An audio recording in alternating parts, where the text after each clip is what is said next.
তবে সরকার বিরোধীরা যত বেশি সক্রিয় ভূমিকা পালন করতে সক্ষম হবেন বা করবেন ততটুকুই খুঁজ হ্রাস পাবে। সে প্রেক্ষিতে আমাদের দাবি, বেশি করে সরকার বিরোধী মতামতকে সংসদে তুলে ধরার সুযোগ দিবেন। আমাদের সংসদের বিদ্যমান ভারসাম্য ত্রুটি যতটা সম্ভব কমানোর প্রচেষ্টা আমরা অব্যাহত রাখব। মাননীয় স্পিকার হিসাবে পুনর্নির্বাচিত হওয়ায় আপনাকে আমি অভিনন্দন জানাচ্ছি।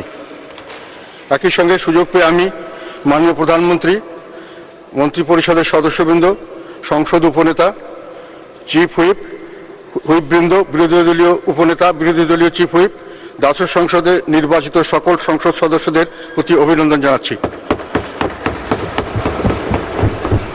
একই সঙ্গে রংপুর 3 রংপুর সদর নির্বাচনী এলাকায় জনগণকে আমি ধন্যবাদ জানাচ্ছি, কৃতজ্ঞতা জানাচ্ছি আমার প্রতি আস্থা রাখার জন্য এবং আমাকে সমর্থন জানার জন্য। মাননীয় স্পিকার, আপনি অত্যন্ত উচ্চ শিক্ষিত, মেধাবী, প্রতিভাবান, কাজে অত্যন্ত দক্ষ।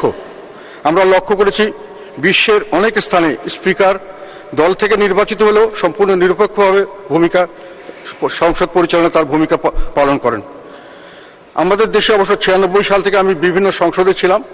আওয়ামী লীগের শাসনামলেও এবং বিএনপি যখন ক্ষমতা ছিল তখনও আমি সংসদে আসার সুযোগ লাভ করেছিলাম এবং সংসদ দেখেছি। সেখানে একটা জিনিস বুঝতাম যে দলীয়ভাবে নির্বাচিত হলেও দেখা যেত যে ওনারা দলীয় আনুগত্য থাকা সত্ত্বেও বাহ্যিকভাবে হলেও চেষ্টা করতেন নিরপেক্ষভাবে নিজেকে উপস্থাপন করতে। আমি আপনার কাছে প্রত্যাশা করছি যে আপনি সম্পূর্ণ নিরপেক্ষভাবে এই সংসদ পরিচালনা করবেন এবং সেটি আমার দাবি আপনার কাছে। আরেকটি জিনিস আমি একটু বলতে চাই মাননীয় স্পিকার, আমাদের ইংরেজিতে একটি কথা আছে সিমেট্রি, যার বিশেষণে বলা হয় সিমেট্রিক্যাল, বাংলায় অনুবাদ করলে প্রতিসাম্য। মানে একই জিনিস, একটা ছবি যদি মাঝখান থেকে ভাঁজ করে এক পাশ থেকে আরেক পাশে ভাঁজ করা যায়, মাঝখান দিয়ে টেনে রেখা টেনে, তাহলে একটার সঙ্গে আরেকটা যখন মিল হয় ওটা হলো সিমেট্রি। তো দুই অংশই পরস্পর সমান হলে আর কি। মানুষের মুখমণ্ডল যেমন মাঝখান দিয়ে যদি ভাগ করা যায় একটা ছবিকে এবং দুপাশে করা যায়, তাহলে যদি একসঙ্গে হয় থাকে সেটা হলো সিমেট্রিক্যাল। এবং সিমেট্রির মধ্যে সৌন্দর্য, যত সিমেট্রিক্যাল হবে তত সুন্দর দেখাবে। এবং সিমেট্রিক্যালের বাইরে আরেকটা জিনিস হলো, যদি মানুষের গুণাগুণ, যেমন দুটো কান একই রকম শ্রবণ শক্তি, দুটো চোখে একই ধরনের দৃষ্টিশক্তি ইত্যাদি হলে এটা সর্বাত্মকভাবে সুন্দর হয়, মানে নিখুঁত হয়। তা আমরা আমাদের ব্যক্তিগত জীবনে আমি দেখেছি যে মানুষের চেহারা যদি কোনো কারণে সিমেট্রি লস হয়, আমার বেলস পালসি হয়ে হঠাৎ করে এক পাশটা প্যারালাইসিস হয়ে গেছিল, মুখটা একটু বাঁকা হয়ে গেছিল, তখন যে কত কুৎসিত এবং যে কোনো খাওয়া দাওয়া কথাবার্তায় কত সমস্যা, এটা আমি লক্ষ্য করেছিলাম। আমি এটা অপ্রাসঙ্গিকভাবে না মাননীয় স্পিকার, প্রাসঙ্গিকভাবে বলতে চাই যে আমাদের স্পিকার আপনার আসনের যদি সামনের দিকে আমরা সরাসরি দেখি, তাহলে এই সংসদকে সম্পূর্ণ দুভাবে একটা সিমেট্রিক্যাল একটা প্যাটার্ন সিটিং অ্যারেঞ্জমেন্ট।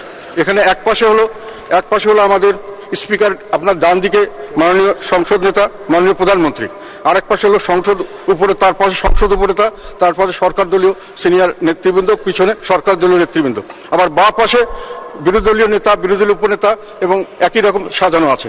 মানে স্পিকার, আমাদের এটা উদ্দেশ্য ছিল যে দুই পক্ষই শক্তিতে সমান হবে। একটা হলো সংসদে সরকার পক্ষ, সরকারি দল, একটা হলো বিপক্ষ, এবং তারা সংখ্যাও সমান কাছাকাছি থাকবে।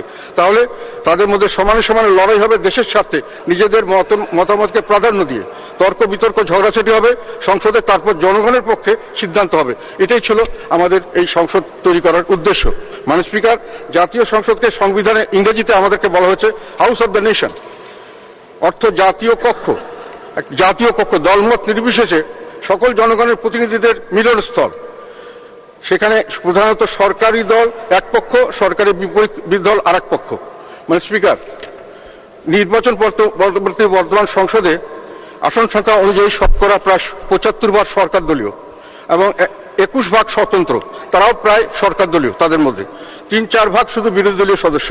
কাজে এখানে সুন্দরভাবে সিটিং অ্যারেঞ্জমেন্ট যতই সিমেট্রিক্যাল হোক, এই আসন বন্টন ইত্যাদিতে সিমেট্রির অভাব হয়েছে, যার জন্য আমরা মনে করি এটাকে সম্পূর্ণভাবে সুন্দর বলা যায় না। মানে স্পিকার, আমাদের পতাকা লাল এবং সবুজ, শুধু লাল নয়, শুধু সবুজ নয়। যদি সরকারি দলকে লাল বলি তাহলে এই সংসদ সম্পূর্ণ লালময়, শুধু সবুজটা শুধু ছিটে ফোটা। তো আমরা মনে করি যে হাউস অব দ্য নেশন, জাতীয় কক্ষ, যেটা সম্পূর্ণ জাতিকে খুঁজে পাওয়া যাবে, এটা এই সংসদে খুঁজে পাওয়া একটু কঠিন হবে মাননীয় স্পিকার। সে প্রেক্ষিতে বর্তমান সংসদ জাতিকে কতটুকু প্রতিনিধিত্ব করতে সক্ষম হবে তার আশঙ্কার বিষয় ভালোভাবে বলতে হবে বিতর্কের বিষয়।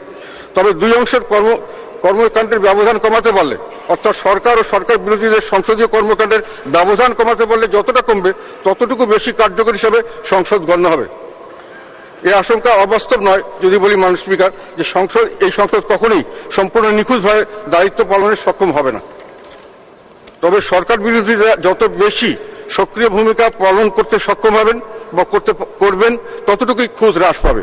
মাননীয় স্পিকার, সেই প্রেক্ষিতে আমাদের দাবি বেশি করে সরকার বিরোধী মতামতকে সংসদে তুলে ধরার সুযোগ দিবেন। আমাদের সংসদের বিদ্যমান ভারসাম্য ত্রুটি যতটা সম্ভব কমানোর প্রচেষ্টা আমরা অব্যাহত রাখব। চাই আপনি সর্বাত্মক সহযোগিতা করবেন, এ আমাদের প্রত্যাশা। মাননীয় স্পিকার, আপনার উত্তর মঙ্গল কামনা করছি, আপনার সুন্দরভাবে সংসদ পরিচালনা করুন এই দোয়া করছি। আসসালামু আলাইকুম।